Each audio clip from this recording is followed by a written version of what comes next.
গতকাল দুপুরে এমন একটা ঘটনা ঘটলো এবং যেটার জের চললো গভীর রাত পর্যন্ত।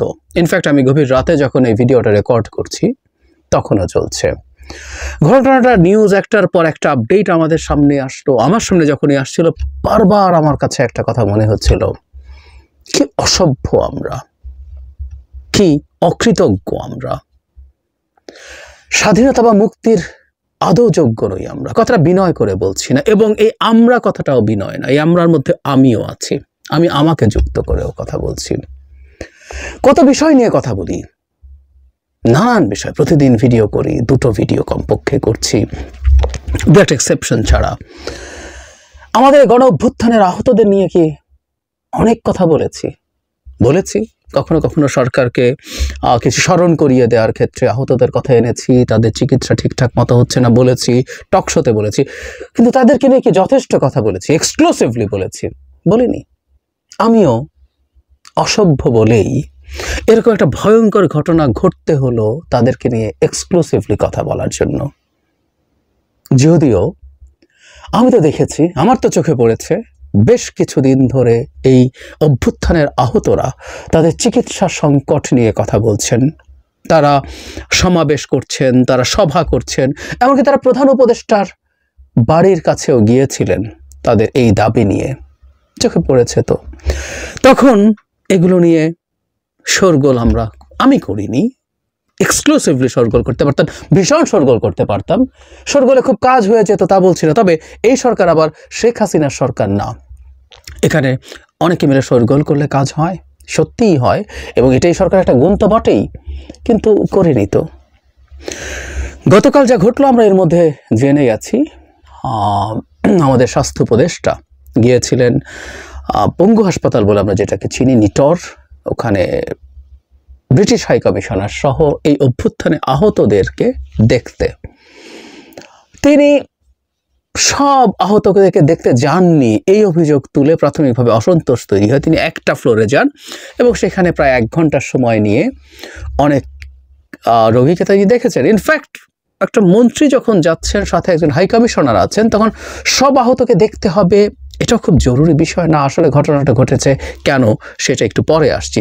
তো তিনি একটা ফ্লোরে যাননি এবং সবাইকে দেখেননি। সেই ফ্লোরের যারা আছেন তারা উষ্মা প্রকাশ করেন এবং একটা পর্যায়ে এই বিক্ষোভ বাড়তে বাড়তে ভয়ঙ্কর পরিস্থিতি তৈরি হয়। স্বাস্থ্য উপদেষ্টার গাড়ি ব্লক করা হয়, গাড়িতে আঘাত করার চেষ্টা করা হয়, এমন একজন গাড়ির ওপরে উঠে যান, সেই গাড়ি আর চলতে পারে না।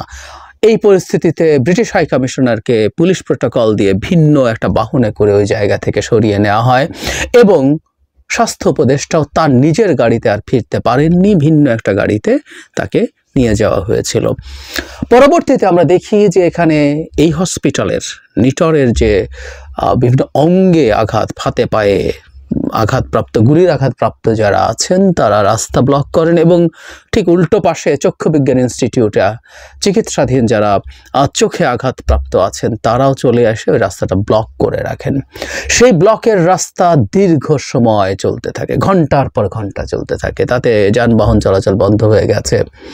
যাক, আমাদের সব কিছু বন্ধ হয়ে যাক, আমরা এত বেশি ভোঁতা হয়ে গেছি, আমাদের ইমোশন এত বেশি বাজে পর্যায়ে চলে গেছি, খুব শক্ত ধাক্কা না হলে আমরা আর জাগি না, এসব না হলে আমরা আর কথা বলি না, আমাদের গায়ে লাগে না। যদিও গায়ে কি লেগেছে। তারা চেয়েছিলেন সরকারের পক্ষ থেকে উপদেষ্টাদের কেউ আসুক, বিশেষ করে স্বাস্থ্য উপদেষ্টা আসুক, বা অন্য উপদেষ্টাদের কথাও তারা বলেছেন, এসে তাদের সাথে আলোচনা করুক, তাদেরকে সান্ত্বনা দিক। না, আমি অন্তত যতক্ষণ ভিডিওটা করছি, এটা গভীর রাত, এই সময় পর্যন্ত কোনো উপদেষ্টা সেখানে যাননি। আমরা কোন পর্যায়ে চলে গেছে আমরা বুঝতেই পারছি। কি চেয়েছেন তারা? তাদেরকে খুব তুচ্ছ একটা টাকা সাহায্যের কথা বলেছে। আমি তুচ্ছ শব্দটা বুঝে বলছি। 1 লক্ষ কোনো টাকাই না আহতদের জন্য, কিন্তু আমরা এখানে দেখতে পাচ্ছি সেই 1 লক্ষ টাকাও আসলে তারা পাচ্ছেন না। তারা অনেকে এই দাবি করছেন যে তারা দিনের পর দিন, মাসের পর মাস চিকিৎসা করাতে গিয়ে ফতুর হয়ে গেছেন। এরকম রিপোর্ট এর আগেও এসছে। রিক্সা বিক্রি করে দিচ্ছেন, ধার কর্জ করছেন, কোনো না কোনোভাবে, এবং অনেকে চিকিৎসা ইনকমপ্লিট রেখে চলে গেছেন। এই খবর বহুদিন ধরে আমাদের সামনে আছে। এরপর একটা জুলাই ফাউন্ডেশন করা হয়েছিল। সেই ফাউন্ডেশন নিহত আহতদের ব্যাপারে খোঁজ খবর করে তারা যাবতীয় তথ্যপাত্র সংগ্রহ করে সাহায্য করবেন। সেই ফাউন্ডেশনের কাজ এত ধীর গতির, এদের যে তালিকা আছে সেটার ভেরিফিকেশনের জন্য যেসব আমলাতান্ত্রিক জটিলতা আছে তাতে খুব অল্প, মানে সরকারের হিসেব মতেই 23,000 আহত হয়েছে, সেখানে খুব অল্প মানুষের হাতে এটা পৌঁছানো গেল। 1 লক্ষ করে টাকা আমরা দিতে চাইলাম এবং সেটা পৌঁছতে পারলাম না। আমি খুব স্পষ্টভাবে একটা জিনিস মনে করি, দ্রুত করার জন্য যদি বেশ অনেক টাকাও অপচয় হয়, সেই টাকাও অপচয় মেনে নিয়ে কাজটা দ্রুত গতিতে করা দরকার ছিল। হতে পারে জেনুইনলি এই অভ্যুত্থানে আহত না এমন মানুষের কাছেও বেশ কিছু টাকা গেছে, 10%, 15% বা 20% টাকাই সেভাবে গেছে। স্টিল বাকি মানুষগুলোর কাছে দ্রুত গতিতে টাকা পাঠানো যেত। এবং এই অঙ্ক 1 লক্ষ, বহু রোগ আছে যেগুলোর চিকিৎসায় এর চেয়ে অনেক বেশি টাকা লাগে, সেই টাকাও ঠিকঠাক মতো হয়নি। আমরা গণহারে স্বাস্থ্য উপদেষ্টাকে দায়ী করছি। একটা গুরুত্বপূর্ণ কাজ এই স্বাস্থ্য উপদেষ্টার হাতে আছে, কোনো সন্দেহ নেই, কিন্তু এটা সামষ্টিকভাবে সরকারের ব্যর্থতা। টাকা তো কত লাগবে, কি দেবে, এটা মানে স্বাস্থ্য মন্ত্রণালয় দেবে না। চিকিৎসার কিছু ব্যবস্থা তার জায়গা থেকে হবে। স্বাস্থ্য মন্ত্রণালয় যে অ্যামাউন্টের কথা বলছি, এবং এই ভেরিফিকেশনের সাথে আরো অনেকগুলো সংস্থা, আরো অনেকগুলো অফিস জড়িত, সেগুলো তো সব তার হাতে নয়। সো যেটা জরুরি ছিল সেটা হচ্ছে একটা টাস্ক ফোর্সের মতো তৈরি করা, যেখানে সব মন্ত্রণালয়ের প্রতিনিধি, সাথে ছাত্র প্রতিনিধি সহ সিভিল সোসাইটির মানুষকে নিয়ে কাজ করা, এবং এই 3 মাসের মধ্যে সব সাহায্য দিয়ে শেষ করার কথা ছিল। এন্ড আই রিপিট, আগেও রিপিট করেছি, এটা 1 লক্ষ টাকা না, must have been more than that. শত বা হাজার কোটি টাকা যদি এর পেছনে খরচ হতো, কেন আমরা করব না? আমরা আজকে ফুটানি দেখাই, আমরা আজকে স্বাধীনতা বলি, মুক্তি বলি, কত কি বলি, আমরা ফ্রিডম অফ স্পিচ বলি, আমরা স্বপ্ন দেখি, খোয়াব দেখি, আমরা একটা মুক্ত বাংলাদেশ তৈরি করব, সভ্য বাংলাদেশ তৈরি করব। সরি, অসভ্য মানুষকে দিয়ে সভ্য দেশ তৈরি হয় না, আমরা অসভ্য। জাস্ট আমাদের অভ্যুত্থান শেষ হয়েছে, আমরা দেশ পেয়েছি, আমরা যার জায়গায় শেষে চলে গেছি। জাস্ট মুহূর্তের মধ্যে আমরা ভুলে গেলাম কোন মানুষগুলোর জীবন দেওয়ার পর, কোন মানুষগুলোর আহত হওয়া, অঙ্গহানি হওয়া, অন্ধত্বের বিনিময়ে আমরা এই বিজয় পেয়েছি। মুহূর্ত লাগেনি ভুলে যেতে। শেখ হাসিনার সমালোচনা আমরা করি, আমাদের রাইট আছে কি? রাইট নেই। আগেও দেখেছি, বহু সময় বলেছি, আবারও বলছি, এক্সক্লুসিভলি এত কথা বলিনি, কিন্তু প্রতি সময় যখন সরকারকে ইভ্যালুয়েট করেছি তখনও বলেছি। গতকালই একটা টিভি টক শোতে, গতকাল ঘটনাচক্রের 3টা টিভি টক শোতে ছিলাম। একটাতে একজন টকার সরকারকে বেশ শক্ত ভাষায় ক্রিটিসিজম করছিলেন। সরকারের পক্ষে দাঁড়িয়ে তাকে ডিফেন্ড করার চেষ্টা করছি। ইনফ্যাক্ট অনেকেই ইদানিং আমার ভিডিও পছন্দ করেন না, এটা নিয়ে আলাদাভাবে কথা বলবো। অনেকে বলেন আমার ভয়েসে সেই আগের ঝাঁঝ নেই যেটা শেখ হাসিনার সময় ছিল। কেন নেই, কি নেই, এটা নিয়ে আলাদা করে কথা বলতে চাই। ঠিক আছে, মেনে নিলাম। সরকারের প্রেক্ষাপট বিবেচনায় আমি সরকারকে চাই যে সরকারের ব্যর্থতাগুলো যতটুকু দেখা যাচ্ছে সেটা এত বড় না, আমি ফিলও করি, সেটাকেও ডিফেন্ড করার চেষ্টা করি।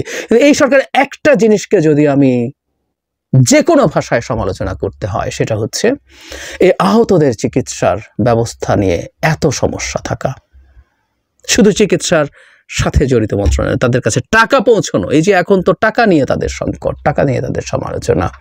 অনেকে আমরা বলছি স্বাস্থ্য উপদেষ্টা কি করেছেন, হ্যাঁ, ওনার গুরুত্বপূর্ণ দায়িত্ব আছে, কিন্তু ক্যাবিনেট তো বৈঠকে বসে। ক্যাবিনেট যখন উপদেষ্টা পরিষদ বৈঠকে বসার কারণটা কি? পরিষদ বৈঠকে বসে তখন প্রত্যেক মন্ত্রণালয় নিয়ে কথাবার্তা হয়। 2জন ছাত্র প্রতিনিধি আছে এই পরিষদে, যারা সরাসরি মাঠে থেকেছেন, যারা বুলেটের সামনে বুক পেতেছেন। জনাব নাহিদ কি ভয়ঙ্করভাবে টর্চার্ড হয়েছেন আমরা দেখেছি। তারাও কি এই ব্যাপারগুলো ঠিকঠাক মতো এনেছেন পরিষদের সামনে? যথেষ্ট পরিমাণ চাপ দিয়েছেন, লেগে থেকেছেন? I don't think so. হলে এই ঘটনা ঘটতো না, এভাবে ঘটতো না। সরকারের এই ব্যর্থতার কোনো ক্ষমা হতে পারে না। এই একটা ব্যর্থতা আর বহু ক্ষেত্রে অনেক সাফল্য যদি থেকে থাকতো, সব ধ্বংস করে দেবে।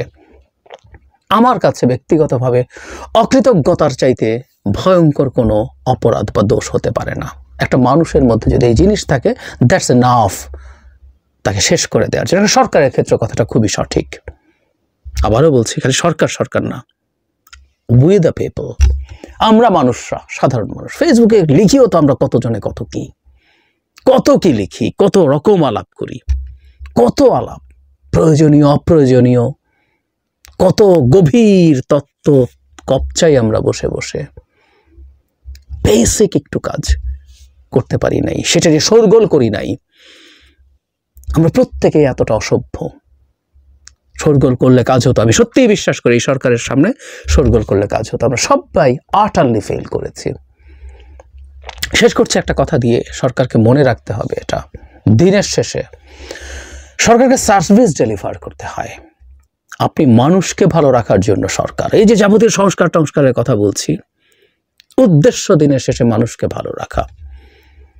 যে সরকারটা ইমিডিয়েট স্টেপস নিয়ে কিছু কাজ করতে পারে, যেটা করার জন্য বিরাট কোনো সংস্কারের প্রয়োজন নাই, সেই এসেনশিয়াল সার্ভিসটাও যদি সরকার ডেলিভার করতে না পারে, আমাদের কি বলবো, মানে আমাদের মাথায় তুলে রাখার কথা যে মানুষগুলোকে চিরকাল, তাদের মৃত্যু পর্যন্ত, সেই মানুষগুলোকে আজকে আন্দোলন করতে হচ্ছে।